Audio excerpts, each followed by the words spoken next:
හයි guys, කොහොමද ඉතින් ඔයාලට DX සීරීස් එකේ අන්තිම පාර්ට් එකත් අරන් ආවා. එපිසෝඩ් 11 එකෙන් පටන් ගන්නේ සංගේ ආජින්ගේ හස්බන්ඩ් ගැන මොනා හරි කියනවා. ආජින් ඒවා අහන්න නැතුව සංගේගේ පිහියෙන්ම සංගේගේ මූණ හරහා යන්න පාරක් යවනවා. ඊට පස්සේ එතනට මුන්දෝ ඇවිල්ලා ආජින්ව එතනින් අරන් යනවා. ආජින්ට ඊට පස්සේ සිහිය ආවම එයා දකිනවා ජුන්සෝගේ උකුල උඩ ඔළුව තියාගෙන ආජින් ආයිත් නිදාගන්නවා. ඊළඟට ජේහෝ හොයාගන්නවා සංහේව දාලා තියෙන්නේ මුන්දෝගේ කලින් වයිෆ්ගේ මෙන්ටල් හොස්පිටල් එකට. ඒ මෙන්ටල් හොස්පිටල් එක මුන්දෝට පවරගෙන තියෙනවා. ඒ වගේම මුන්දෝගේ වයිෆ්නොත් අවුරුද්දක් තිස්සේ නැති වෙලා කියලා ජේහෝ දැනගන්නවා. ජුන්සෝට රිපෝටර් කෙනෙක් හම්බෙනවා. එයා අහනවා ඔයා හදපු පොත ඇත්ත කෙනෙක් ඇසුරෙන්ද හැදුවේ? මොකද ආජින්ට අර ඇටැක් එක වෙච්ච එකත් එක්ක එක කටකතා යනවා ආජින්ගේ ලයිෆ් එකත් ඔයා හදපු පොතටම සමානයි කියලා. එතකොටයි ජුන්සෝත් දැනගන්නේ ආජින්ට ඒ වගේ කරදරයක් වුණා කියලා. ඊට පස්සේ ජුන්සෝ ඒ පොත මනක් කල්පිතයි කියලා එතනින් යනවා. ජේහෝට කෝල් කරාම ජේහෝ බයිනෝ ජුන්සෝට ආජින් ගැන හෙව්වේ නෑ කියලා.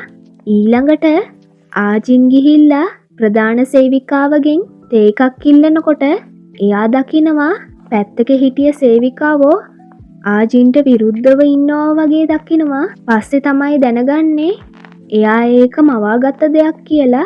ආජින් ඊට පස්සේ අර තේක බීලා අවසානයේදී යාට සිහිය එද්දි එයාගේ අතේ තිබේ මත්පැන් කෝප්පයක්.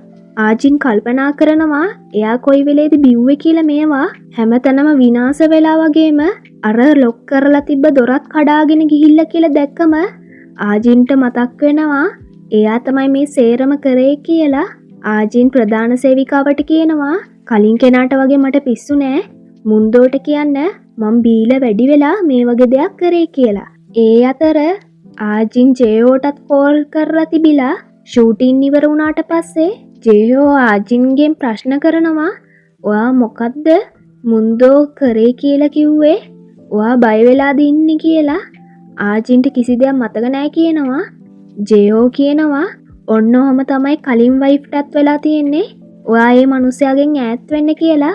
ආජින් පිස්සුවෙන් වගේ හැසිරෙනවා. මම මෙතෙන්ට එන්න කොච්චර වැඩ කරාද? මට බෑ මේ කිසි දෙයක් නැති කරගන්න කියලා. ආජින්ව බදාගෙන කියනවා ඔයාට කිසි දෙයක් නැති වෙන්නේ නෑ, මං ඔයත් එක්ක ඉන්නවා, ඔයාට ඕනම දෙයක් මං කරන්නම් කියලා. ඊළඟ දවසේ ෂූටින් එකේදී එකපාරටම ස්ක්‍රිප්ට්ස් වෙනස් කරලා තිබ්බා. ඩිරෙක්ටර්ගෙන් ප්‍රශ්න කරනවා ඒක ගැන.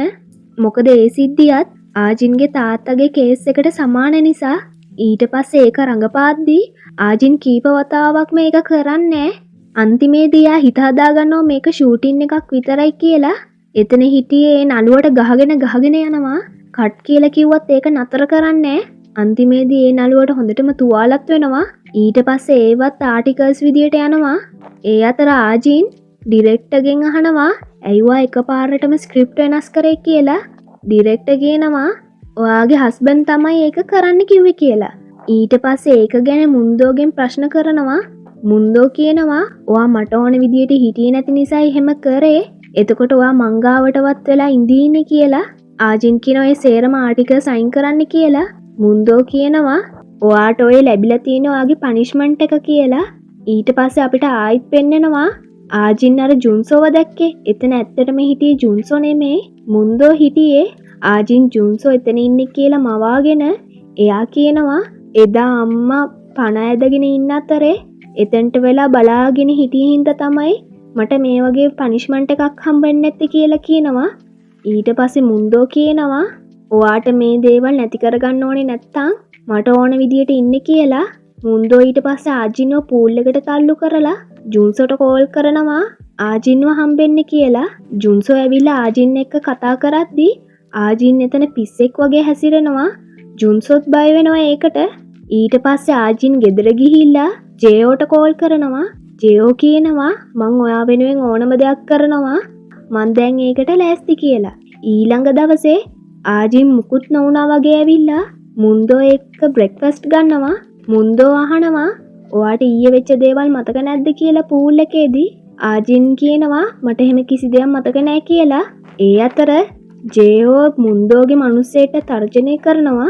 ඒ මිනිස්සයා මුන්දෝට කෝල් කරලා ඒක ගැන කියද්දී මුන්දෝ ආජින් දිහා බලාගෙනම කියනවා ඊළඟ පාර ජේහෝගේ නම මට ඇහෙන්න තියන්න එපා. ඔයා කැමති දෙයක් කරන්න කියලා මුන්දෝ කියනවා. ආජින් කිසි දෙයක් ගණන් ගන්නෑ වගේ එතනට වෙලා ඉන්නේ.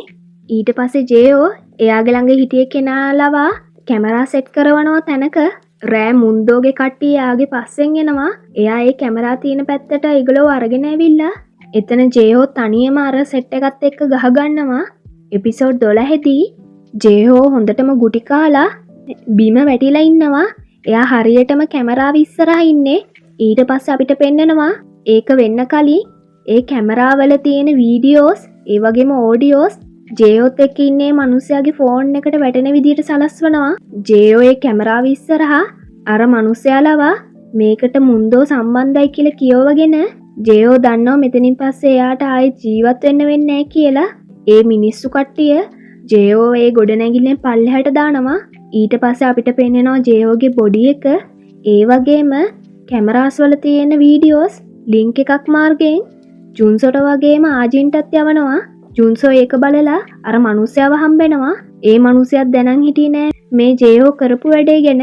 ඒ අතර ආජින් ජේහෝට කෝල් කරද්දී ජේහෝ ආන්සර් කරන්නේ නැති හින්දා ආජින්ටත් තේරෙනවා ජේහෝ දැන් ඉවරයි කියලා. ඊළඟ දවසේ ආජින් මේ වීඩියෝ එක මුන්දෝට පෙන්නලා තර්ජනය කරනවා මට ඕන විදියට ඉන්න දෙන්න කියලා. ඊට පස්සේ ජුන්සෝගෙන් කෝල් එකක් එනවා. ජුන්සෝ බයිනවා ජේහෝට වෙච්ච දේ ගැන. ඒකම අහනවා ඔයා දැන්වත් මේක නවත්තනවද කියලා. ආජින් කියනවා මම මේක නවත්තන්නේ නෑ. ඔයා දන්නේ මේතනට එන්න මං කොච්චර වැඩ කරාද කියලා. ඒක නිසා මට මේක නවත්තන්නත් බෑ. ඒක නැවතෙන්නෙත් නෑ කියලා කියනවා. ඊට පස්සේ ජුන්සෝත් මොකක් හරි අලුත් ප්ලෑන් එකක් ගහනවා. මුන්දෝව හම්බෙලා ජුන්සෝ අර වීඩියෝ එක පෙන්නලා තර්ජනය කරනවා. ආජින්ට මොන හරි කරදරයක් කරොත් මේව මා රිලීස් කරනවා. මං ආජින් ගැන බලාගන්නම්. ඔයා පාඩුවේ පැත්තකට වෙලා බලාගෙන ඉන්න කියලා ජුන්සෝ එතනින් යනවා. දැන් තමයි හරිම වර්තමානයට ආවේ. ආජින් ඇවිල්ලා ඉන්නේ කොරියාවේ තියෙන ලොකුම අවෝඩ් සෙරමනි එක වෙච්ච බ්ලූ ඩ්‍රැගන් අවෝඩ් සෙරමනි එක.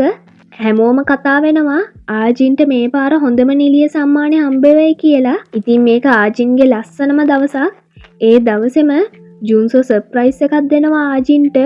එයාගේ අතීතයේ ඉඳන් කතාව අතීතයට සම්බන්ධ හැම කෙනෙක්වම ගෙන්නලා ඩොකියුමන්ටරි එකක් දානවා මීඩියා හරහා. ඒ ඇස්සේ ආජින්ට අවෝඩ් එකක් හම්බෙනවා හොඳම නිලිය විදියට. ආජින් මුලදී කතා කරන විදියට හැමෝටම ඇඬෙනවා. හැබැයි අර ඩොකියුමන්ටරි එක වෛරල් වෙන්න පටන් ගන්නවා. ඒක වෙබ්සයිට් වලට පවා දාන්න පටන් ගන්නවා කට්ටිය.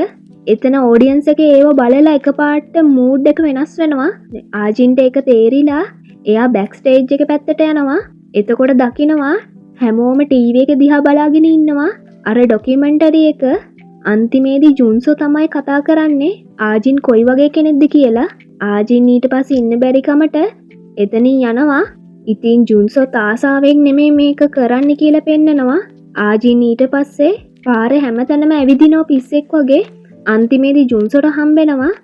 ජුන්සෝ ආජින්ව වාහනේ දාගෙන ඈතකට යනවා. ඒ යන ගමන් ජුන්සෝ කියනවා මං තීරණය කරලා ඉවරයි. ඔයත් එක්ක අන්තිම වෙනකන් ඉන්න. මොකද කියන්නේ අපි දෙන්නම යන්ද අපායට එකටම. දැන්වත් ඇති අනිත් අයට කරදර කරලා ආජින්ගේ අතත් අල්ලගෙන ජුන්සෝ කියනවා මං ඔයාට ආදරේ කියලා වාහනේ කපනවා බෑවුම් පැත්තට. ඉතින් වාහනේ පෙරලගෙන යනවා. ජුන්සෝගේ බොඩි එක හම්බුණාට ආජින් මිසින් ඒක ගැන ප්‍රවෘත්ති වල යනකොට මුන්දෝ කෝල් කර කට්ටියගෙන් අහනවා ආජින් ගැන තොරතුරක් නැද්ද කියලා. ඊට පස්සේ අපිව ආපහු ආපස්සට අරන් යනවා. අර කාර් ක්‍රෑෂ් එක වෙද්දී ආජින්ට මුකුත් උන්නේ නැහැ. හැබැයි ජුන්සෝත් එතන පණ පිටින් හිටියේ. එයා නම් යන්න දැඟලුවේ නැහැ. ආජින් මෙතනින් පැනලා යන්න සමත් වෙනවා. ඔන්න ඔතනින් තමයි මේ පාර්ට් එක ඉවර වෙන්නේ. හැමෝටම ස්තුති කරනවා. DX සීරීස් එක අන්තිම වෙනකන් හිටියට අලුත් වීඩියෝ එකකින් හම්බෙමු. හැමෝටම සුබ දවසක්.